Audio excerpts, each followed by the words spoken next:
అస్సలాముఅలైకుం వరహమతుల్లాహి వబరకాతుహు. Hi hello welcome to my channel అండి.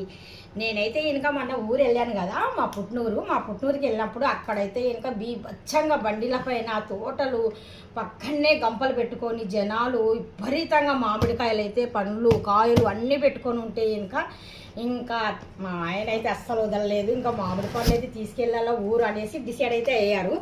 మరి ఎలాగా అనుకుంటే ఇంకా మా అక్క మా అన్నయ్య ఏం చేశారు తెలుసా అండి, పండ్లు డ్యామేజ్ అవ్వకుండా కోస్తాంధ్ర నుండి మనకు రాయలసీమ నుండి కోస్తాంధ్ర వరకు రావాలి ఈ బాక్సు బుట్టాలుల్లో ఇందులో పెట్టుకొని వెళ్తే కనుక మనకు మామిడి పండ్లు అనేటివి పాడైపోతాయి అనేసి వాళ్ళు చూస్తున్నారా ఎంత ప్లాన్గా అస్సలు చెక్కు చెదరకుండా బాగా నీట్గా ఇలాగా గడ్డి ఉంటుంది కదా, గేదెలు తినే గడ్డి, ఆ గడ్డిని అయితే ఇలాగ పెట్టేసి మామిడి పండ్లు చూస్తున్నారు కదా ఇలాగ బాక్సులు అయితే కనుక అరేంజ్ చేశారు. ఒక్క పండు అంటే ఒక్క పండు కూడా డ్యామేజ్ అవ్వకుండా ఒక 4-5 పండ్లు ఉంటే కనుక పైన పెట్టుకొని వచ్చాను బుట్టలో. 4-5 పండ్లు కదా బాగానే వచ్చాయి, ఇవి ఎక్కువ పండ్లు కదా అందుకనేసి బుట్టలో అయితే ఇంకా ఇవి నలిగిపోతాయి అనేసి ఒక బాక్స్ తీసుకొని ఈ విధంగా అయితే పండ్లు తీసుకొని వచ్చాము మేము. ఈ పండ్లు ఇక్కడివి కాదు, మన రాయలసీమ నుండి కోస్తాకు వచ్చాయి ఇప్పుడు ఈ పండ్లు అయితే మొత్తానికి అయితే తీసి చూపిస్తున్నాను. చాలా రేట్ తక్కువ, అక్కడ చాలా రేట్ తక్కువ. ఎంత తక్కువ అంటే ఇంకా అన్నీ కలిసి మనకు 1000 రూపాయలు. ఇంకా బోల్డ్ పండ్లు తిన్నాం మేము. ఇంకా ఎన్ని పండ్లు తింటామంటే మనసుకోటి అన్నా కానీ సరే ఒక 8-10 పండ్లు అయితే తినేసాం ఉడక ఆల్రెడీగా. పండ్లు చూస్తున్నారు కదా ఎంత బాగున్నాయి అంటే క్వాలిటీ చూడండి, అస్సలు తీయగా ఉన్నాయి. అస్సలు ఎలా ఉన్నాయి అంటే ఇంకా అస్సలు పండ్ల సీజన్ కదండి, చాలా బాగున్నాయి పండ్లు అయితే చాలా బాగున్నాయి. చూస్తున్నారు కదా ఇంకా బాక్సులు ఇంకా ఇన్ని పండ్లు ఉన్నాయి.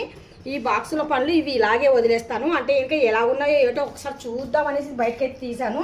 చూస్తున్నారు కదా పండు అయితే ఇంకా మేము మధ్యాహ్నం భోంచేసిన తర్వాత పండు కూడా కటింగ్ చేసేసి మనిషికి ఒక పండు అయితే తినేసాము మేము. చాలా అంటే చాలా రుచిగా ఉన్నాయి ఈ పండ్లు. ఇంకా ఒకసారి చూద్దాము ఎలా పెట్టారో ఏటో. బాక్సులో ఇలా పెట్టుకొని తీసుకెళ్తే ఇంకా పండ్లు బాగుంటాయి, లేకపోతే ఇంకా నలిగిపోతాయి అనేసి మా అక్కను మా అన్నయ్య డిసైడ్ అయిపోయారు ఇంకా ఇలాగా పెట్టాలనేసి. పండ్లు అయితే చూడండి చాలా చక్కగా వచ్చాయి, నీట్గా వచ్చాయి. చూస్తున్నారు కదా రాయలసీమ నుండి కోస్తాకు తీసుకొచ్చిన బాక్స్ పండ్లు. ఎప్పుడైనా మీరు కూడా ఎప్పుడైనా కానీ సరే ఇలా కొని తెచ్చుకోవాలంటే ఇంకా ఇలాంటి బాక్స్ తీసుకొని ఇలాగ గడ్డి ఉంటే ఇంకా బెటర్ అనమాట. ఇలా గడ్డి పెట్టుకుంటే ఇంకా మనకి ఏమవుతుంది అంటే ఇంకా డ్యామేజ్ అవ్వకుండా పండ్లు చాలా బాగుంటాయి అనమాట. అందుకనేసి ఇలా గడ్డి పెట్టేసి కింద అడుగున కూడా పెట్టారు, పైన కూడా పెట్టారు అనమాట. పెట్టేసి ఒక తాడు తీసుకొని బాగా బాక్స్ కవర్ చేసేసి నీట్గా అయితే పళ్ళు ఇలా తెచ్చాము మేము. ఇంకా పిల్లలకైతే ఇంకా రుచి చూపిస్తున్నాం, రాయలసీమ పళ్ళు తీసుకొని వచ్చేసి రుచి చూపిస్తున్నాం. అందరం వెళ్ళాలంటే వెళ్ళలేం కదా. ఈ వీడియో ఎలాగనిపించింది? ఈ వీడియో మీకు నచ్చినట్టుగైతే డెఫినెట్గా లైక్